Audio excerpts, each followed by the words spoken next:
Iya, karnivora. Konsumen pertama herbivora, lalu karnivora, lalu ada lagi yang pemakan segalanya omnivora, ya. Ada lagi yang pemakan bangkai yang masih utuh, lalu ada lagi pemakan bangkai yang dia sudah mulai hancur, yaitu misalnya cacing ya kan. Nah, terakhir ada dekomposer. Oke, itu adalah komponen hidup. Oke, jangan lupa ya. Kita lanjut hari ini tentang pola interaksi. Jadi interaksi antara kita dengan lingkungan kita. Ada polanya. Oke?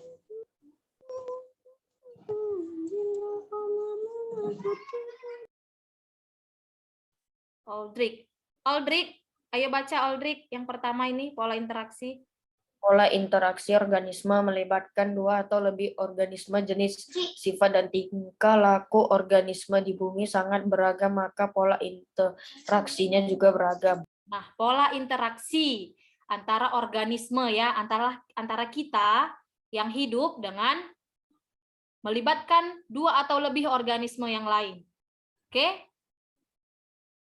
Jadi pola interaksi itu antara satu organisme dengan organisme lain, baik dua atau lebih organisme lain. Nah, jenis, sifat, dan tingkah laku organisme di bumi itu sangat beragam. Maka interaksinya juga beragam. Ya. Jenis, sifat sama seperti manusia. Manusia aja sifatnya berbeda. Nah, organisme juga berbeda ya. Apalagi kalau makanan kita juga udah beda. Pasti sifat dan pola interaksinya juga berbeda. Pemakan tumbuhan dengan pemakan daging pasti interaksinya berbeda. Coba, kira-kira tingkah laku si harimau dengan kambing sama nggak? Coba Michelle Catalina, sama nggak? Pola apa maksudnya sifat dari si harimau dengan kambing? Kira-kira sama nggak? Nggak sama ya. Kira-kira lebih agresif yang mana? Harimau. Harimau kan? Karena memang tuntutannya seperti itu. Dia memakan hewan yang lain. Jadi dia harus berburu dan harus lebih agresif supaya dia bisa makan. Nah, jadi jenis, sifat, dan tingkah laku itu pasti berbeda. Oke, yang pertama ada netralisme. Oke, netralisme. Yang kedua ada kompetisi. Yang ketiga ada predasi. Keempat ada parasitisme. Lalu mutualisme, komensalisme, amensalisme. Ini yang terakhir. Jadi ini ada kira-kira 1, 2, 3, 4, 5, 6, dan 7 pola interaksi. Ya. Netralisme, kompetisi, predasi, parasitisme, mutualisme, komensalisme, dan amensalisme. Yang pertama, coba Aldriel. Netralisme, coba baca. 1. Netralisme. Merupakan hubungan yang tidak saling memengaruhi, meskipun organisme-organisme hidup pada habitat yang sama. Contoh, kambing dan katak di suatu habitat lapangan rumput. Iya. Kira-kira kambing dan katak habitatnya sama, ya kan? Lalu, kenapa mereka dikatakan pola interaksinya itu netralisme, netral. Jadi hubungannya tidak saling mempengaruhi. Ya, tidak saling mempengaruhi walaupun mereka sama-sama hidup di lapangan rumput. Coba, ini misalnya lagi. Ada si sapi dan si ayam. Jadi, si sapi cari makanannya sendiri. Si ayam juga, misalnya dia mencari cacing di sana atau mencari biji-bijian yang terjatuh di sana. Kalau si sapinya dia memakan rumput. Jadi ini pola interaksinya netral, ya, tidak saling mempengaruhi. Kamu ya kamu, saya ya saya, katanya itu. Jadi hubungannya tidak mempengaruhi meskipun organisme itu hidup pada habitat yang sama. Oke, coba kira-kira yang lain. Siapa mau kasih contoh? Apa yang dia kira-kira hubungannya itu netral? Walaupun pada habitat yang sama.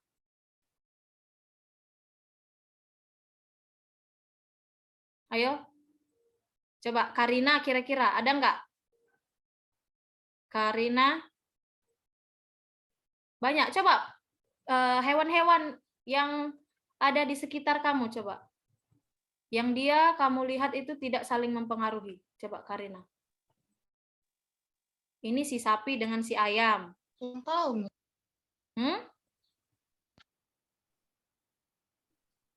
Tikus dengan kucing. Tikus dengan kucing.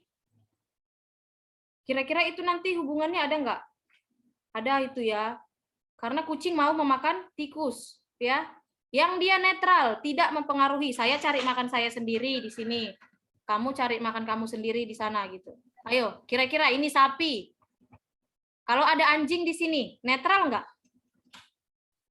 Netral. Iya kan? Netral kan? Nah, tadi juga contohnya ada si kambing dengan si katak. Ya, si katak dia cari makannya yaitu misalnya serangga. Ya, si sapi atau si kambingnya cari makan rumput. Jadi itu netral ya. Lalu coba si ayam, kalau misalnya ada apa lagi di sampingnya yang dia bisa netral. Coba Valencia. Kira-kira hewan apa lagi yang dia bisa hidup netral dengan si ayam ini? Bebek. Bebek? Iya, bisa. Lalu? Kucing. Kucing. Iya, kucing ya. Mereka bisa hidup berdampingan dan juga netral ya. Jadi sampai sini bisa tentang yang netralisme merupakan hubungan yang tidak saling mempengaruhi antara satu organisme atau satu individu dengan individu lain walaupun hidup di habitat yang sama. Oke? Yang kedua ada kompetisi. Ayo kalau kompetisi Zaskia, coba baca Zaskia.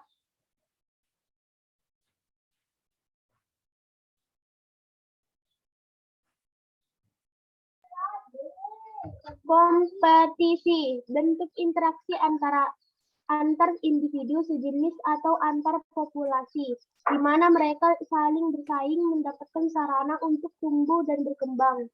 Kompetisi terjadi ketika antara individu memiliki kebutuhan yang sama. Iya, kompetisi. Dari bahasanya kompetisi yang melakukan persaingan. Ya. Bentuk interaksi antar individu sejenis ataupun antar populasi, antar sejenis. Misalnya si kambing dengan si kambing, ya. Sapi dengan sapi. Nah, antar populasi. Oke? Misalnya si kambing dengan si sapi yang beda populasi ya. Lalu di mana mereka itu saling bersaing untuk mendapatkan sarana untuk tumbuh dan berkembang. Ya, biasanya ini terjadi ketika antar individu memiliki kebutuhan yang sama. Misalnya herbivora sesama pemakan rumput, ya. Ingat kemarin Miss kasih lihat gambar misalnya zebra yang dia berpindah tempat misalnya. Mereka harus menyeberang karena di sebelah kiri misalnya rumputnya sudah mulai habis. Nah, mereka harus menyeberang supaya bisa makan.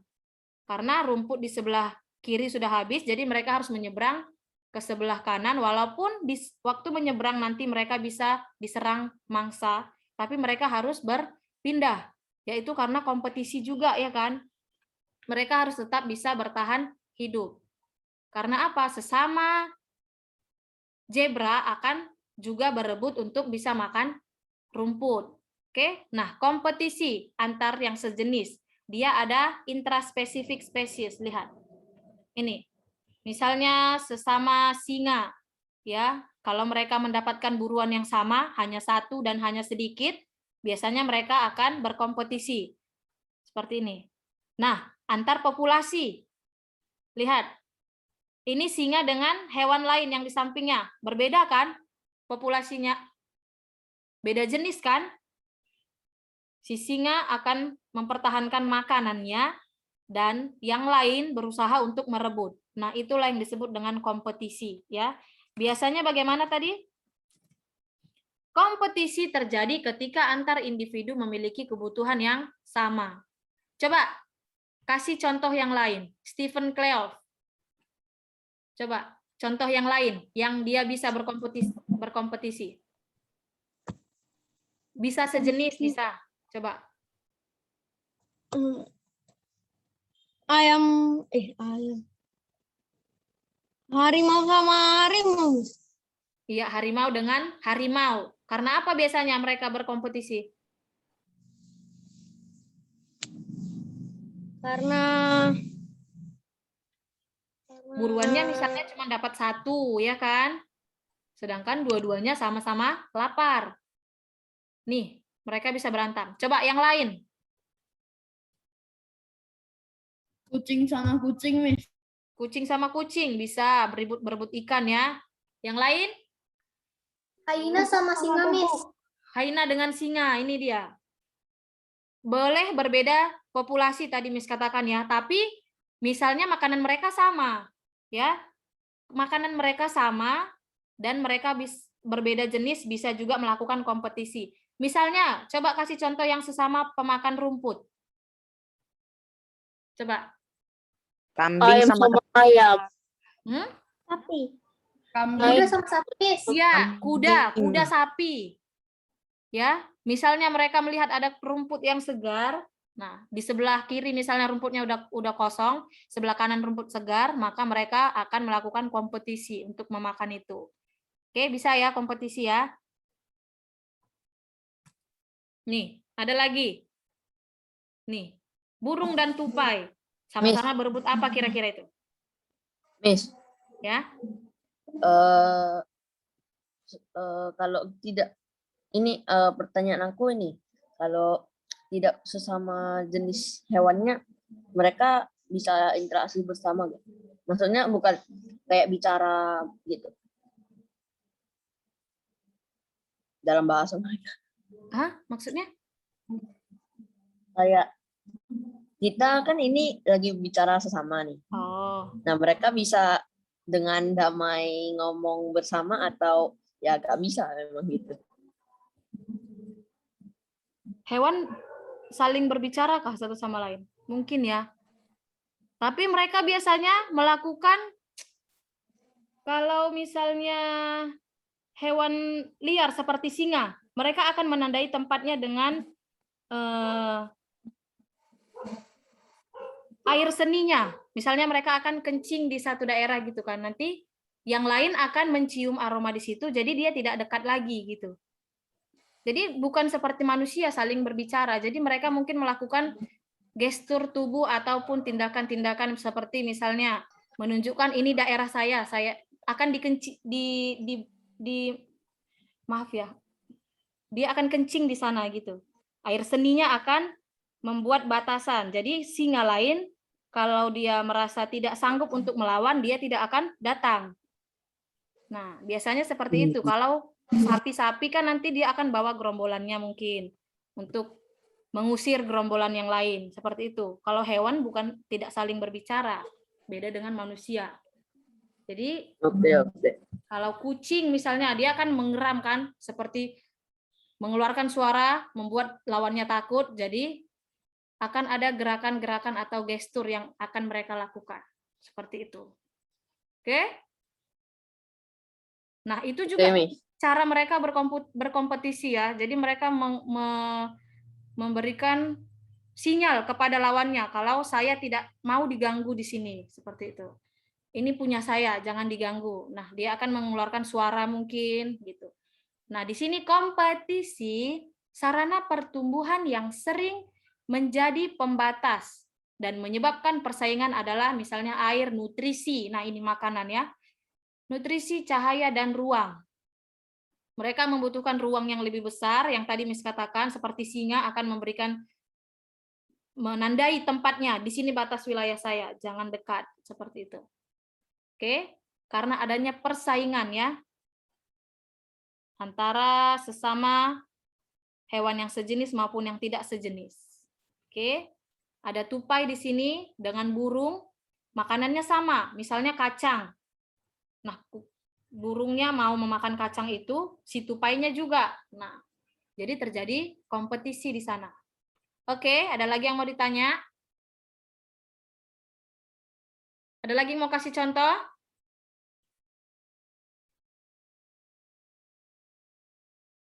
Xavier, Salim. Ya, Xavier. Miss, kalau hewan itu kan kadang-kadang bisa berkomunikasi sama tidak berkomunikasi kan? Iya.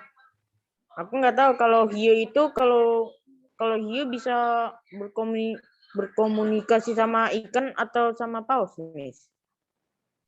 Sesama jenisnya mungkin. Kalau misalnya lumba-lumba, dia akan mengeluarkan getaran ultrasonik kan, supaya dia bisa memanggil kawanannya atau supaya dia tahu di mana posisi kawannya. Nanti dia akan mengeluarkan gelombang. Pernah kalian ketuk air di ember akan bergelombang kan? Sama seperti ikan besar juga akan mengeluarkan gelombang. Nanti kalau terkena ikan lain mangsanya, nanti kan akan ada sinyal yang kembali ke dia karena menyentuh mangsanya. Nah, seperti itu cara mereka. Ataupun nanti dia mengeluarkan sinyal lalu menabrak karang-karang. Nah, nanti setelah menabrak kan sinyalnya balik lagi ke dia. Seperti gelombang balik lagi ke dia, jadi dia tahu di sini ada karang. Oh, jadi saya tidak bisa lewat. Ada karang gitu. Kalau hewan laut biasanya seperti itu. Mengeluarkan gelombang supaya mereka tahu arahnya mau kemana, supaya tahu di mana mangsanya. Oke? Lanjut. Kompetisi sudah ya? Sudah bisa kompetisi? Bisa yang sejenis dengan juga yang tidak sejenis. Coba, Miss belum dengar suara dari...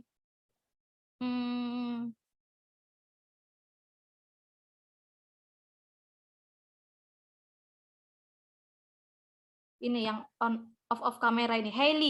Hailey, coba kasih satu contoh yang kompetisi, Hailey. Ya, Miss. Kasih satu yang kompetisi.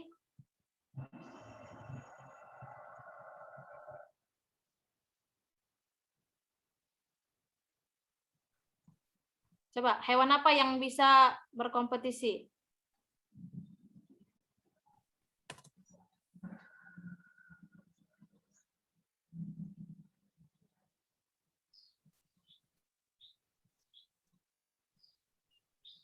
Ayo.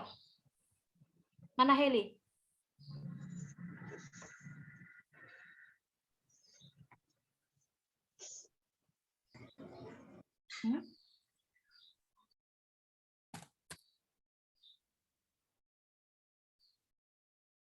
Di unmute Heli. Coba yang kira-kira makanannya sama. Nanti dia akan berkompetisi. Ikan. Ya? Ikan. Ikan dengan sesama ikan ya?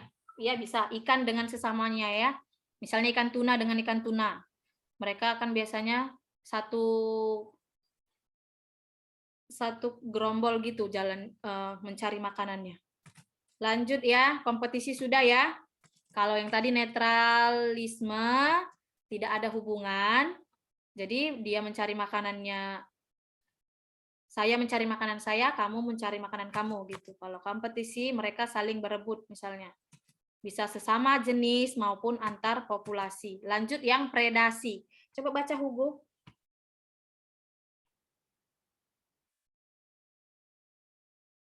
Hugo.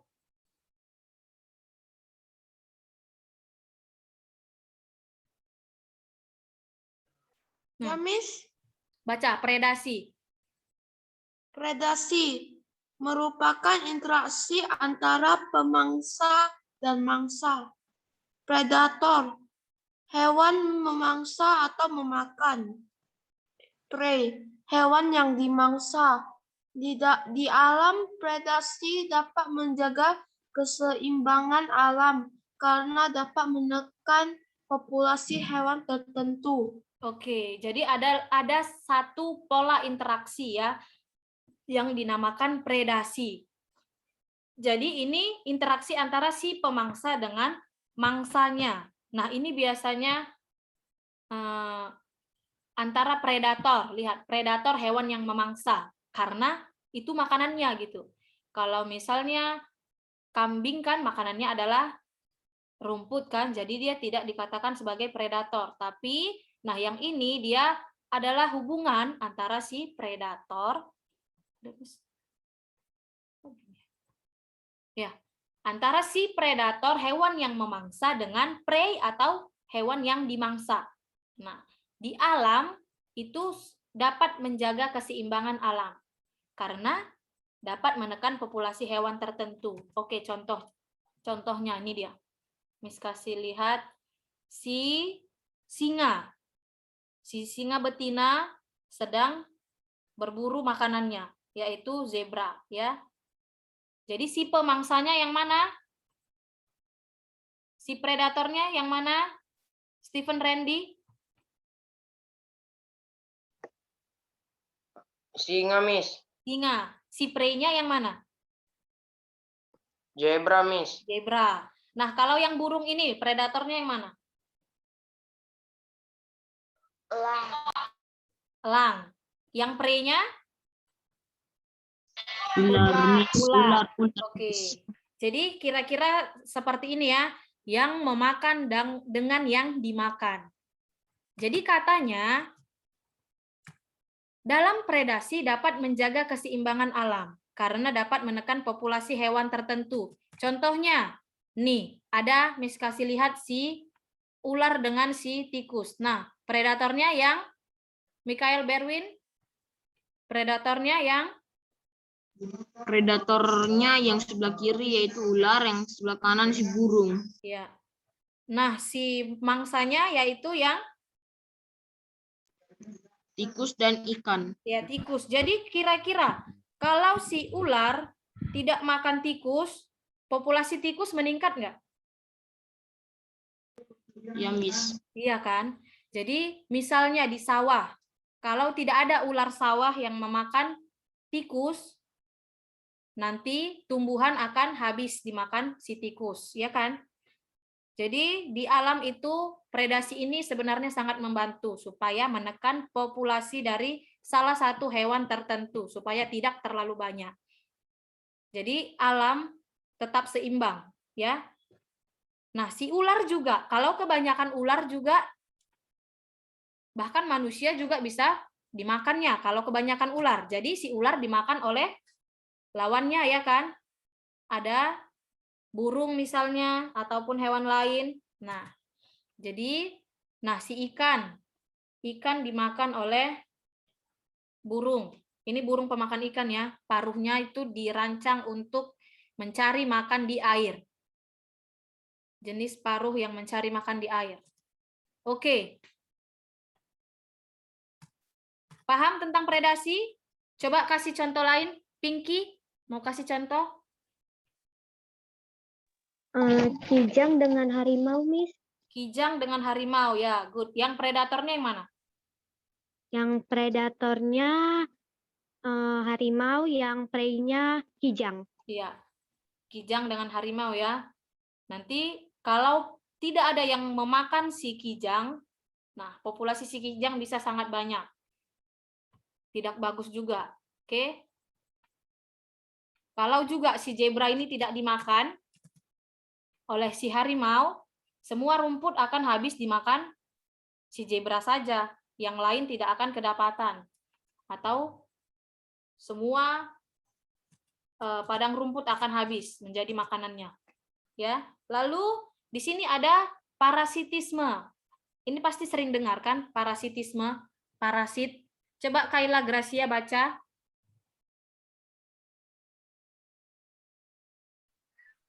Parasitisme merupakan hubungan antara dua organisme yang berbeda jenis di mana salah satu pihak mendapat keuntungan sedangkan pihak lain mendapat kerugian.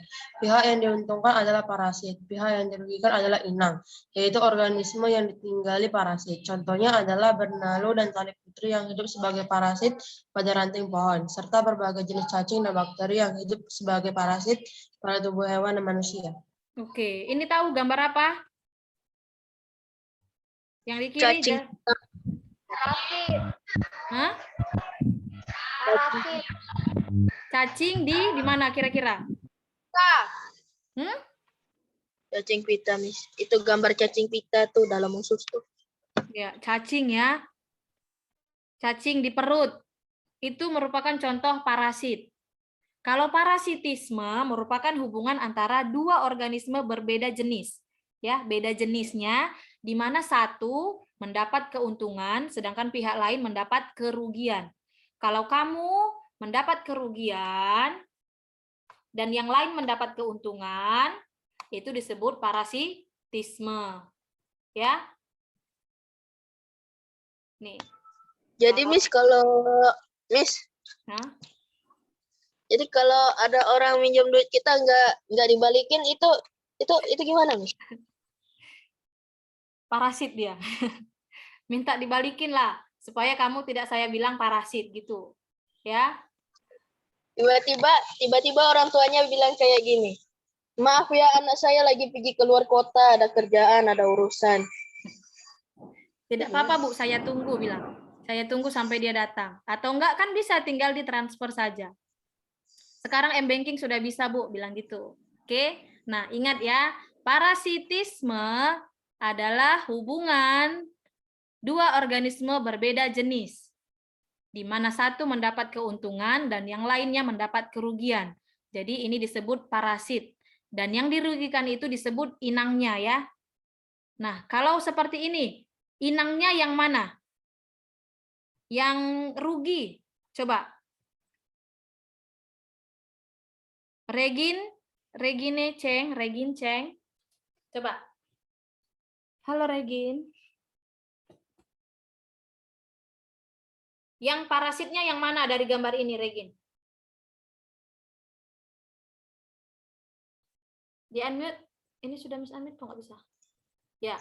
Yang parasitnya yang mana?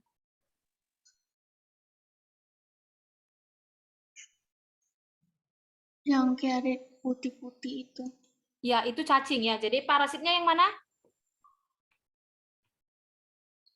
Cacing ya. Jadi yang disebut inangnya yang mana? Kalau ini di tubuh manusia, berarti inangnya? Manusia. Manusia ya.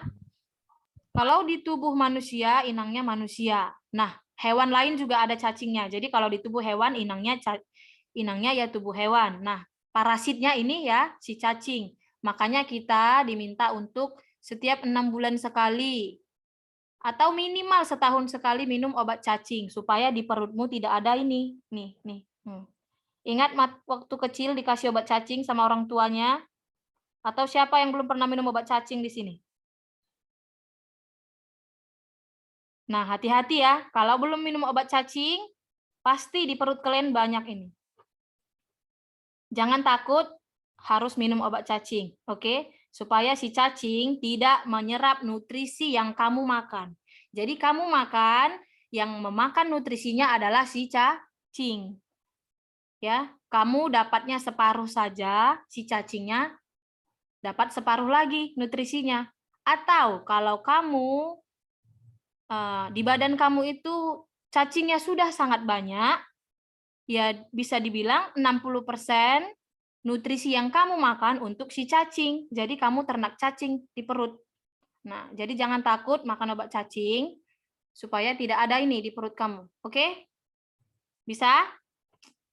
Miss, makan obat cacing 6 bulan sekali ya? Setiap 6 bulan. Atau minimal setahun sekali lah. Ya. Oke. Nah, contohnya di sini ada benalu. Sering dengar ya, kelas 4 SD juga kalian udah pelajari ini. Benalu dan tali putri yang hidup sebagai parasit dan ranting pohon. Serta berbagai jenis cacing dan bakteri yang hidup sebagai parasit pada tubuh hewan dan manusia. Oke? Kita sampai sini dulu, nanti kita lanjut lagi. Miss absen dulu ya, jangan ada yang keluar. Miss ingatkan sekali lagi, tugasnya dikerjakan. Nanti Miss nggak akan kirim-kirim lagi nama yang belum mengerjakan tugas. Langsung saja, kan di situ sudah Miss jelaskan. Nilainya bagi yang terlambat dan nilainya bagi yang tidak kumpul. Jadi kalau kalian tidak kumpul, nggak usah ditanya lagi nilainya. Yang itu saja nilainya. Tugas yang kemarin kan, Miss? Iya. Ya, Nanti ada PR, Miss. enggak, itu saja dulu kerjakan. Kan belum due date-nya belum habis kan? Saya sudah siap, Miss. Ya. Yang sudah siap bagus.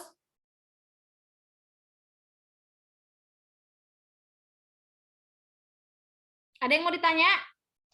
Kelas 7A? Sudah? Kita lanjut besok ya tentang pola interaksi. Oke, bye. Kelas 7A.